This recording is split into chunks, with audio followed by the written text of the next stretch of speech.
Foolish rulers, முட்டாள்தனமான ஆட்சியாளர்கள் அப்படின்னு சொல்லி தலைப்பு இருக்குது. பிரசங்கி 10ஆம் அதிகாரம் 7ஆம் வசனம் தான் அதை பற்றி சொல்லியிருக்கிறது. ரொம்ப தெளிவாக ஆட்சியாளர்கள் எப்படி இருக்கணும் அப்படின்னு இதில் போட்டிருக்கு. மிக தெளிவாக வேலைக்காரர் குதிரைகள் மேல் ஏறி போகிறதையும் பிரபுக்கள் வேலைக்காரர் போல் தரையிலே நடக்கிறதையும் கண்டேன். மூடர் மகா உயர்ந்த நிலையில் வைக்கப்படுகிறார்கள்.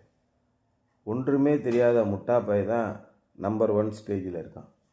பல இடங்களிலே நீங்கள் ஹிட்லர் எடுத்துக்கிட்டிங்கன்னு பார்த்தீங்கன்னா சிந்தனையே முட்டாள்தனமான சிந்தனையாக இருக்கும். ஒரே நாடு ஒரே மக்கள் தான் இருக்கணும்னு எல்லாரையும் பிடிச்சி வெட்டிக்கிட்டு இருந்தான். இன்றைக்கி அவன் செத்து எத்தனையோ வருஷம் ஆயிடுச்சு. உலகம் பூரா பல்வேறு மொழிகள், பல்வேறு இனங்கள், பல்வேறு மக்கள் இருக்கிறார். அதெல்லாம் ஒன்றுபடுத்த முடியாது. இன்றைக்கி இந்தியாவிலேயும் அதே கொள்கை, அதான் நாசிக் கொள்கைன்னு பேர். அதுதான் நம்ம என்ன சொல்கிறோம், ஃபேசிசம் அப்படின்னு சொல்கிறோம், பாசிச கொள்கை. என்ன சொல்கிறாங்கன்னா, நான் சொல்கிறதான் சரி, வேறு எவன் சொல்கிறத ஏற்றுக்கிட முடியாது அப்படின்னு முட்டாள்தனமான ஒரு ஆர்கியூமெண்ட்டை கொண்டு வருவாங்க.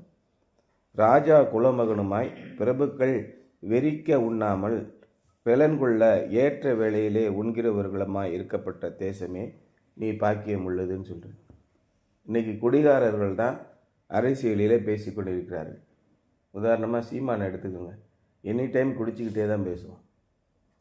இந்த மாதிரி இருக்கும் பொழுது எப்படி நீங்கள் ஒரு நல்ல அரசனை, நல்ல ரூலர் நீங்கள் தேர்ந்தெடுக்க முடியும்? இது ஆட்சி காலம் இல்லையா? இப்போ தேர்தல் காலம் வந்துருச்சு. இந்த தேர்தல் காலத்தில் நீங்கள் எப்படி நல்லவர்களை தேர்ந்தெடுக்க முடியும்? அதான் சொல்கிறார், ஃபூலிஷ் ரூலர்ஸ்னால் யாருன்னு தெரிஞ்சுக்கோங்க. ஞானமுள்ள ரூலர்ஸ்னால் யார்? ராஜா குலமகனுமாய், குடிமகனாக இருக்கணும். குலமகன்னா என்ன? டெய்லி அன்றாடம் வாழ்க்கையை நடத்தக்கூடிய ஒரு மனிதனாக இருக்க வேண்டும். ஒரு குடும்பத்திலே தாய் எந்த அளவுக்கு கஷ்டப்படுகிறார் என்பதை அறிந்து கொண்ட ஒரு மனிதனாக இருக்க வேண்டும். ஒரு விவசாயி எவ்வளோ கஷ்டப்படுகிறான், ஒரு தொழிலாளி எவ்வளோ கஷ்டப்படுகிறார், ஒரு பிள்ளை படிப்பதற்கு எவ்வளோ கஷ்டப்படுகிறது, ஒரு பிள்ளை சாப்பிடுவதற்கு எப்படி கஷ்டப்படுகிறது, ஒரு குடும்பம் எப்படி நடக்கிறது. இன்றைக்கி என்ன சொல்கிறாங்க, மக்கள் இவ்வளவு தூரம் கஷ்டப்படுறாங்களே, அதை குறித்து நீங்கள் என்ன விதமான கொள்கைகளை உருவாக்கப் போகிறீர்கள் அப்படின்னு நிர்மலா சீதாராமன்கிட்ட போய் பத்திரிகையாளர்கள் கேட்குறாங்க. அதுக்கு அந்த அம்மா என்ன சொல்லுது பதில், நான் போய் பார்த்தேன், ஜவுளி கடையில் பூரா ஒரே கூட்டமாக இருக்குது, நகை கடைகளில் பூரா ஒரே கூட்டமாக இருக்குது, நிறைய வாகனங்கள் புதுசு புதுசாக வாங்குகிறாங்க, மக்கள் சந்தோஷமாக இருக்காங்க, எந்த குறைபாடும் இல்லை அப்படின்னு ஒரு பதிலை சொல்கிறாங்க. என்ன விதமான பதில் இது? இன்றைக்கு உணவில்லாமல், உடை இல்லாமல், மருத்துவ வசதி இல்லாமல், கல்வி வசதி இல்லாமல் எத்தனை குடும்பங்கள் இருக்கின்றன. நாம் கிறிஸ்தவர்களாக வாய்ஸ் ஆஃப் த வாய்ஸ்லெஸ், இப்படி தான் நாம் இருக்கணும். குரல் எழுப்ப முடியாதவர்களின் குரலாக நாம் இருக்க வேண்டும். யாரெல்லாம் பாடுபடுகிறார்களோ அவர்களுக்கு, அதான் சொல்கிறேன், நம்ம அரசியலில், திராவிட அரசியலில் என்ன சொல்கிறாங்க, ஒடுக்கப்பட்டவர்கள், ஒதுக்கப்பட்டவர்கள், ஓரம் கட்டப்பட்டவர்கள், மார்ஜினலைஸ்டு. முடிந்தவன் தடி எடுத்தவன் தண்டல்காரன். அடக்குமுறை, அதிகாரம், பணபலம், ஆட்சி பலம் யாரிடத்தில் இருக்கிறதோ அவர்களெல்லாம் முன்னாடி போயிட்டாங்க, மற்றவர்களை ஒடுக்கினார்கள். ஒடுக்குகிறவர்களின் பட்சத்திலே பலன் இருந்தது, ஆனால் அவர்கள் யாரும் இவர்களுக்கு உதவி செய்யவில்லை. ஏன்னா தே ஆர் ஃபூலிஷ் ரூலர்ஸ் அப்படின்னு சொல்கிறார். I have seen slaves on horseback, ஒன்றுக்கும் தகுதி இல்லாத முட்டாள் அடிமைகள் குதிரைகளில் ஏறி ராஜா மாறி போகிறார்கள். while princes go on foot like slaves. ஆனால் இளவரசர்கள், ராஜவம்சத்தைச் சேர்ந்தவர்கள் எப்படி இருக்கிறார்கள்? அடிமைகளைப் போல கால்களால் நடந்து போகிறார்கள் அப்படின்னு பிரசங்கியில் எழுதியிருக்குன்னு சொல்கிறார். If there is one person who needs wisdom, it is the ruler of a nation. இந்த உலகத்திலே யாராவது ஒருவருக்கு அறிவு வேண்டும் என்று நீங்கள் எதிர்பார்த்து நினைக்கிறீர்கள் என்றால் அது உங்களை ஆளுகிறவருக்கு இருக்க வேண்டும். உங்களை ஆளுகிறவரின் சிந்தனை எப்படி இருக்க வேண்டும்? ஒடுக்கப்படுகிறவர்களின் பட்சத்திலே இருக்க வேண்டும். எல்லாம் வளர்ந்துட்டாங்க, நல்லா படிச்சுட்டாங்க, நல்லா சம்பாதிக்கிறாங்க, அவனுக்கு பணம் கொடுக்க வேண்டிய அவசியம் என்ன இருக்குது? இன்றைக்கி அரசாங்கம் என்ன செய்யுது? எக்கனாமிக்கலி பேக்வேர்டு அப்படின்னு சொல்லிட்டு ஒரு வருடத்திற்கு 10 லட்சம் ரூபாய் சம்பாதிக்கக்கூடியவர்கள் ஏழைகள் என்று சொல்கிறது.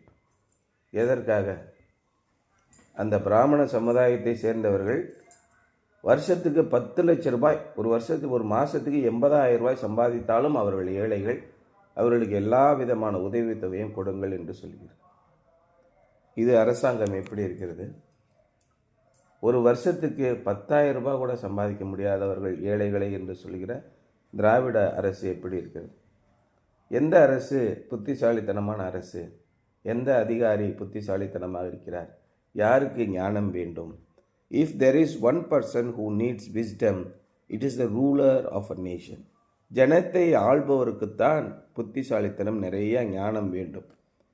Lyndon B Johnson said, a president's hardest task is not to do what is right, but to know what is right.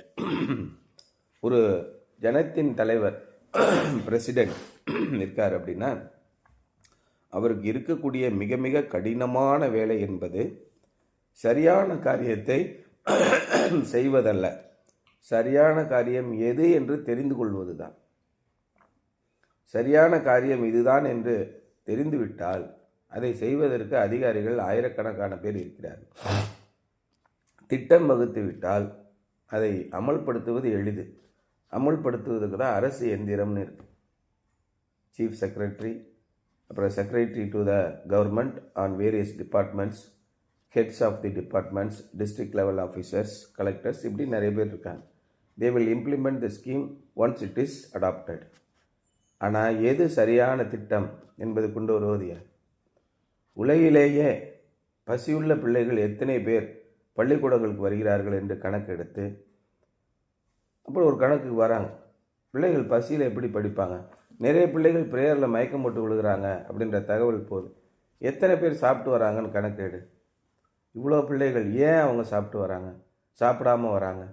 பெற்றோர்கள் வேலைக்கு சென்று விடுகிறார்கள், பிள்ளைகளுக்கு உணவு எதுவும் இல்லை. அப்போ எதிர்கால சமுதாயம் எப்படி இருக்கும்? அவர்களை உணர்த்துவதற்காக காலை உணவு கொடு.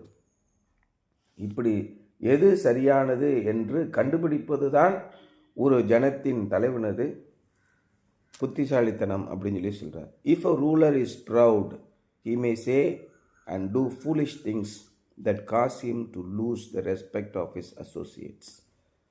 ஜனத்தை ஆளும் ஒரு அதிகாரி முட்டாளாக இருந்து பெருமை கொண்டவனாக இருந்தால் அவர் ஒன்றை சொல்லிவிட்டு முட்டாளானதையே முட்டாள்தனமான காரியங்களையே செய்வார்.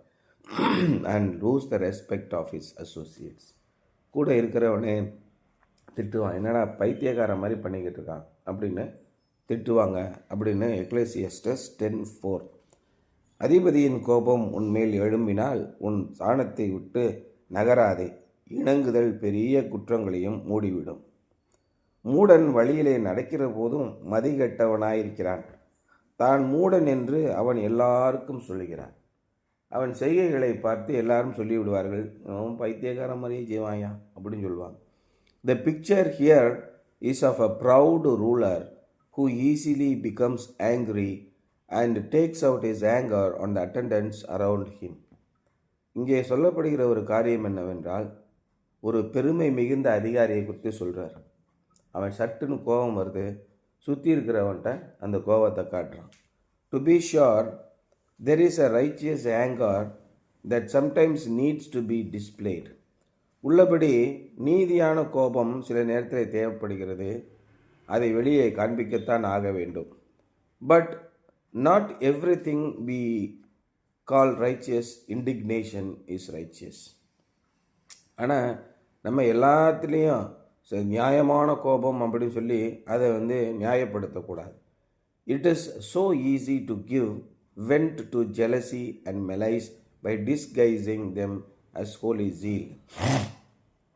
ஆண்டவருக்காக நான் பரிசுத்தமான வைராக்கியம் கொண்டிருக்கிறேன் என்று சொல்லி நிறைய போதகர்கள் என்னை கிறிஸ்தவத்தில் என்ன சொல்கிறாங்க, ஆண்டவருடைய வழிகளை நீங்கள் பின்பற்றவில்லை என்றால் நாசமாய் போவீர்கள், அவமாய் போவீர்கள், ஒன்றுமில்லாமல் போவீர்கள், இந்த நாடு உருப்படாது, இப்படியே சொல்லிட்டு இதெல்லாம் சொல்லாத அப்படிங்கிறார். It is so easy to give went to jealousy and malice by disguising them as holy zeal. But if a ruler is too pliable he is also a pool.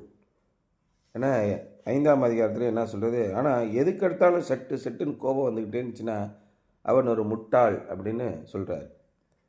மதிகேடலின் மனதிலே கோபம் குடியிருக்கும்னு நீதிமொழிகளில் சொல்கிறார். மூடன் மிகுதியாய் பேசுகிறான், நடக்கப் போகிறது இன்னதென்று மனுஷனுக்கு தெரியாதே, தனக்கு பிற்பாடு நடக்கப் போகிறதை அவனுக்கு சொல்பவன் யார் அப்படின்னு சொல்லி போடுறார். மூடரின் மனதிலே இருதயத்திலே கோபம் குடிகொள்ளும்னு போட்டிருக்காரு. If he lakhs character and courage, அவனுக்கு நல்ல குணமோ அல்லது தைரியமோ இல்லை என்றால், he will put fools in the high places, high offices and qualified people in the low offices. அப்போ அவருக்கு சரியான குணமும் சரியான தைரியமும் இல்லைன்னா தன்னை சுற்றி முட்டாள்களையே வைத்துக்கொள்வார். முட்டாள்களை உயர்ந்த பதவியிலே வைத்து நல்ல தரமானவர்களை குறைவான பகுதியிலே குறைவான அதிகாரத்திலே வைப்பார். If a ruler has incompetent people advising him, திறமையற்றவர்கள் அவருக்கு ஆலோசனை சொல்பவர்களாக ஒரு அதிகாரிக்கு ஒரு அரசை ஆள்பவருக்கு இருக்கும் பட்சத்திலே he is almost certain to govern the nation unwisely. கிட்டத்தட்ட அந்த தேசத்தை அவர் புத்தி இல்லாமல் ஆளவர்களுக்கான வாய்ப்பு அதிகமாக உள்ளது.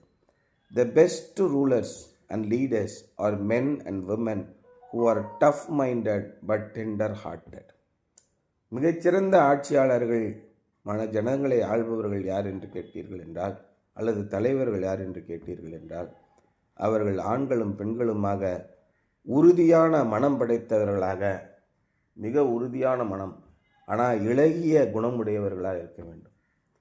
இதான் ரொம்ப முக்கியம். செயல்படுத்துவதிலே உறுதியான டஃப் மைண்டட், ஆனால் பட் டெண்டர் ஹார்ட்டட், இளகிய மனமுடையவர்களாக இருக்க வேண்டும். Who put the best people on the horses and don't apologise for it. மிகச்சிறந்த அறிவாளிகளை தனக்கு ஆலோசனை கொடுக்கும்படியாக சுற்றி அமர்த்தி கொண்டு அவருடைய ஆலோசனையின்படி நாட்டை நடத்துகிறவர் தான் மிகச்சிறந்த புத்திசாலிகள், மிகச்சிறந்த அதிகாரிகள், ஆட்சியாளர்கள் அப்படின்னு சொல்லி சொல்கிறார். Something to ponder. In what ways are you proud? என்னென்ன வழிகளிலெல்லாம் நீங்கள் பெருமை மிகுந்தவர்களாக இருக்கிறீர்கள். டூ ப்ளையபிள், சட்டென்று உங்களுக்கு கோபம் வருகிறது. How to you find the proper balance here? இந்த இடத்திலே நீங்கள் எந்த அளவுக்கு ஒரு சமநிலையை கடைபிடிக்க முடியும் என்பதை யோசித்து பாருங்கள். அதான் இன்றைய செய்தி. நீங்கள் ஒரு நிறுவனத்திற்கு தலைவராக இருக்கும் பொழுது, ஒரு நாட்டுக்கு அதிகாரியாக இருக்கும்போது, ஒரு குடும்பத்துக்கு தலைவராக இருக்கும்போது, எல்லா இடத்திலும் ஒரு தலைமை பதவியை அங்கங்கே வகித்து கொண்டிருக்கிறார்கள். அப்படி இருக்கும்போது நீங்கள் பெருமை உள்ளவர்களாக தேவையில்லாத சினமடைந்து அந்த நிறுவனத்தை கெடுத்து போடுகிறீர்களா? அந்த நாட்டை கெடுத்து போடுகிறீர்களா? உங்களுடைய அலுவலகத்தை கெடுத்து போடுகிறீர்களா? யோசித்து பாருங்கள் அப்படின்னு சொல்லி சொல்கிறாரு. இதான் இன்றைய சிந்தனை. சரியா?